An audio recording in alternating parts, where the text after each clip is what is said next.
नमस्कार दोस्तों। देश के लोकसभा का चुनाव आने वाला है। अगले एक साल से कम समय में देश के लोकसभा का चुनाव का बिगुल बज जाएगा। नरेंद्र मोदी तीसरी बार के लिए प्रधानमंत्री बनेंगे या नहीं, ये एक बड़ा प्रश्न है। और उससे भी बड़ा प्रश्न अब है कि इस चुनाव को मद्देनज़र रखते हुए देश के जो सारे विपक्षीय दल है वो एकजुट हो पाएगा या नहीं, ये ही आज के डेट में भारत में सबसे बड़ा प्रश्न है कि क्या केजरीवाल, ममता बनर्जी, शरद पवार, नीतीश कुमार, राहुल गांधी और केसीआर, समाजवादी पार्टी के अखिलेश यादव, ये सारे नेता क्या एकजुट हो पाएंगे? क्या इन सारे दलों में एकजुट हो अगर जाते हैं तब भी क्या सीटों की एडजस्टमेंट संभव है? एकजुट होना, एक मंच पर आना और एक मंच पर आके भाषण देना, हाथ से हाथ मिला के फ़ोटोशूट करना, ये सारे विषय एक तरह का होता है। लेकिन क्या इन सारे दल एकत्रित होके, सब एकजुट होके, मिलजुल के अपना कोई साझा कैंडिडेट दे सकेंगे? ये सारे प्रश्न आप भारत की राजनीति में सबके मन में है।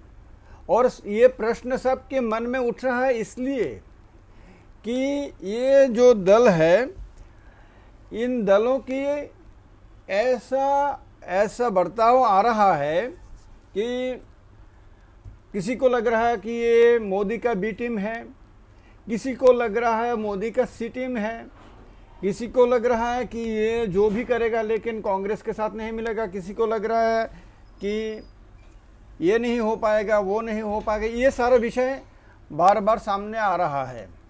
लेकिन ये एक विषय भी आ रहा है कि जैसे अब अलग अलग समय पर सारे दलों के नेताओं के बीच बैठक भी हुआ है। जैसे कांग्रेस नेता मल्लिकार्जुन खड़गे, राहुल गांधी, शरद पवार के बीच भी मीटिंग हुआ है, राहुल गांधी और नीतीश कुमार के बीच भी मीटिंग हुआ है, नीतीश कुमार ममता बनर्जी के बीच मीटिंग हुआ है, केसीआर भी बीच बीच में नीतीश कुमार के साथ बैठक किया है, समाजवादी पार्टी के मुखिया अखिलेश यादव भी मीटिंग किए हैं, अरविंद केजरीवाल के साथ भी नीतीश कुमार का बैठक हुआ है।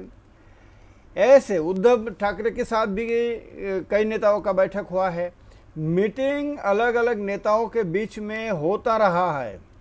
अब सत्यपाल मलिक, जिन्होंने कुछ ही दिन पहले एक बहुत ही सनसनीखेज खुलासा किया था कि पुलवामा के समय में सरकार की गलती थी और सरकार की गलतियों की वजह से ही पुलवामा का घटना घटी है, ऐसा एक खुलासे से वो भी एकदम सामने आ गए। और अब एक मीडिया अट्रैक्शन तो मैं नहीं कहूँगा, क्योंकि जो नेशनल मीडिया है, नेशनल लेवल की जो मीडिया है, वो मीडिया तो उनको ज़्यादा दिखाते नहीं हैं। लेकिन जो सोशल मीडिया है, बहुत सारा सोशल मीडिया चैनल में उनका इंटरव्यू आ रहा है, वो एक अट्रैक्शन बन गए हैं। वो भी कह रहे हैं, कई इंटरव्यू में उन्होंने भी कहा है कि वो विपक्षीय दलों की अलग अलग नेताओं के साथ उनका बातचीत हुआ है और सबको एकजुट करने में वो भी लगे हुए हैं। और उनका भी विश्वास है कि सारे विपक्ष दल इस बार एकजुट हो जाएंगे और उनका साझा उम्मीदवार होंगे, वो भी उन्होंने कहा है। ऐसा बात नीतीश कुमार ने भी कहा है। क्या असलियत में ये संभव होगा कि जिन दलों के खिलाफ ये कहा जाता है कि ये मोदी के बी टीम है, सी टीम है, जैसे केजरीवाल को कहा जाता है, जैसे ममता बनर्जी को कहा जाता है, क्या ये असलियत में सत्य है? अगर सत्य है तो क्या ये लोग मोदी को छोड़कर विपक्षी खेमे में आ सकते हैं? अगर ये मिथ्या है, अगर ये सत्य नहीं है, तब तो कोई प्रॉब्लम ही नहीं होगा। लेकिन ईगो की प्रॉब्लम दलों के नेताओं के बीच में है, ऐसा कहा जाता है। अगर ईगो की प्रॉब्लम ये दरकिनार कर सकते हैं, अगर एक विपक्षी एकता और इस बार जैसे भी हो परिवर्तन लाना है, ऐसे कोई मुद्दों पर सब असलियत में एकजुट हो जाता है। अगर सचमुच में विपक्ष एकजुट हो जाता है तब खेल कोई बड़ा हो सकता है। लेकिन आज की डेट में जो जितना भी कह दे, प्रश्न यही है कि क्या वो हो पाएंगे। शरद पवार, कल जो घटना घटी है महाराष्ट्र में कि शरद पवार ने त्यागपत्र दे दिया है और उन्होंने ऐलान किया है वो राजनीति से संन्यास नहीं ले रहे हैं कि, लेकिन एनसीपी के अध्यक्ष पद से वो हट रहे हैं, उनके जगह कोई नया अध्यक्ष आना चाहिए, वो ये उनका कहना है। लेकिन उसके बाद महाराष्ट्र में शरद पवार के जो एनसीपी है, एनसीपी के जो कार्यकर्ता, नेता कार्यकर्ता, सब में एक ऐसा भूचाल आ गया कि इन सारे एकजुट होके शरद पवार से निवेदन कर रहे हैं कि आप किसी भी हाल में ऐसे समय में आप पद मत छोड़िए, क्योंकि आपकी देश को आपकी ज़रूरत है, पार्टी को भी ज़रूरत है और देश को भी ज़रूरत है। क्या ये जानबूझ के शरद पवार ने ऐसा किया ताकि पूरे देश में एक माहौल बने कि देखो शरद पवार की अभी भी लोकप्रियता है और उनका पार्टी भी उनके पीछे है, तो वो भी एक दावा ठोक सकते हैं कि प्रधानमंत्री बनने की। तो वो भी विपक्षीय दलों की जो साझा प्रयास है उसमें एक बड़ा रोल निभा सकता है।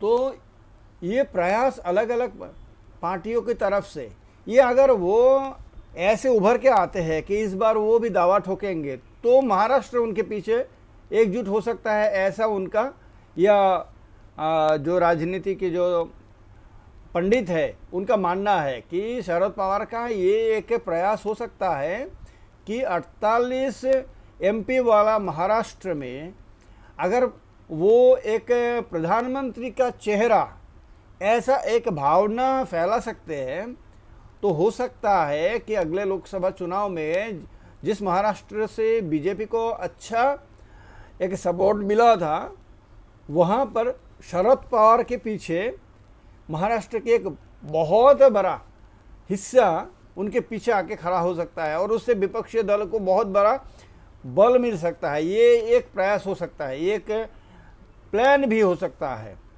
और नीतीश कुमार जैसे उभर के आ रहे हैं कि बिहार में भी वो एक माहौल बनाने की कोशिश में है कि देखो ये पहले बार बिहार से कोई एक बड़ा विपक्षीय चेहरा बन के देश के प्रधानमंत्री पद के लिए एक उम्मीदवारी ठोक सकता है।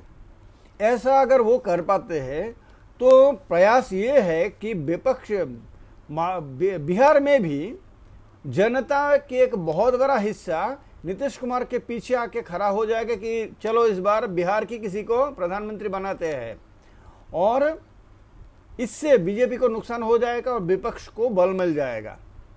ऐसा ही कुछ करने की प्रयास पश्चिम बंगाल में ममता बनर्जी ने किया था 2021 में। वहाँ पर सरकार में वापसी करने के बाद, तीसरी बार के लिए सरकार में आने के बाद, ममता बनर्जी के पार्टी तृणमूल कांग्रेस ने भी ममता बनर्जी को पीएम उम्मीदवार के रूप में प्रोजेक्ट करने की कोशिश किया, बहुत हद तक इन्होंने किया, प्रचार भी किया। लेकिन बाद में जब ईडी सीबीआई का एक बहुत बड़ा ऑपरेशन पश्चिम बंगाल में चलता रहा, तो ये मुद्दा, ये प्रधानमंत्री बनने का जो ख्वाब है, सपना है, वो पीछे हट गया और जैसे भी हो ये सरकार को बचाना ही बड़ा चैलेंज बन गया। तो इसलिए ममता के लिए तो ये संभव नहीं हुआ। फिर भी कोशिश ऐसा नहीं करेंगे, ये कह नहीं सकते हैं कि ममता को प्रधानमंत्री बनाने के बात चढ़ाकर पश्चिम बंगाल में जनता का सपोर्ट गरनार करने के लिए ये कोशिश किया जा सकता है, ऐसा अभी भी संभव है।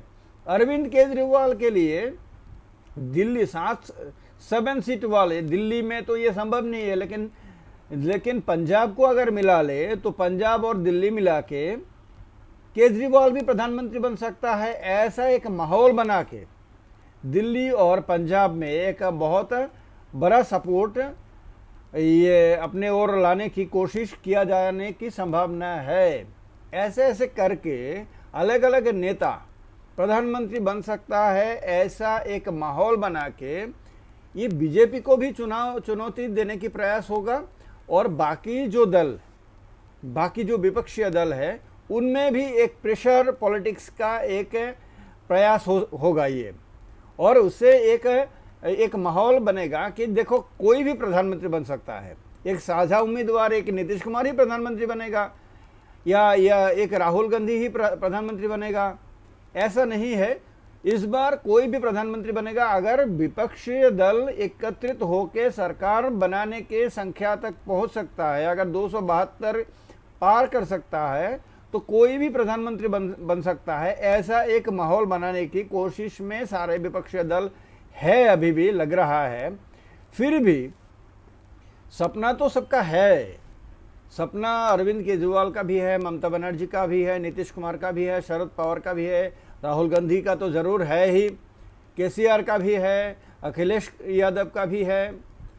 बहुत सारे विपक्षी नेता का ये सपना है कि एक बार वो कम से कम एक बार प्रधानमंत्री बन जाए, क्योंकि इनमें से ज़्यादातर नेता मुख्यमंत्री बने हैं, तो प्रधानमंत्री बनने का सपना इनमें है ज़रूर। लेकिन उस सपने को साकार करने के लिए एकत्र सिर्फ इनके पार्टी से नहीं होगा, सारे दलों को एकत्रित आना होगा। तो ये कितना संभव है, प्रश्न अभी भी यही है। कितना कुछ होता है आने वाले समय में देखा जाएगा। फिर भी ये कर्नाटक के जो चुनाव हो रहा है अभी 10 मई को, उस चुनाव के जो नतीजे आएंगे, जो 13 मई को आएगा, उस चुनाव के नतीजे में कांग्रेस को अगर कर्नाटक आ जाता है कांग्रेस के हाथ में, अगर कांग्रेस जीत जाता है वहाँ पर, तो राहुल गांधी प्रधानमंत्री बन सकता है। ये जो दावा है ये बहुत मजबूत हो जाएगा, और कांग्रेस के पुनर्जन्म हो रहा है ऐसा एक माहौल देश में बन जाएगा। ऐसा भी एक राजनीतिक पंडितों का अनुमान है।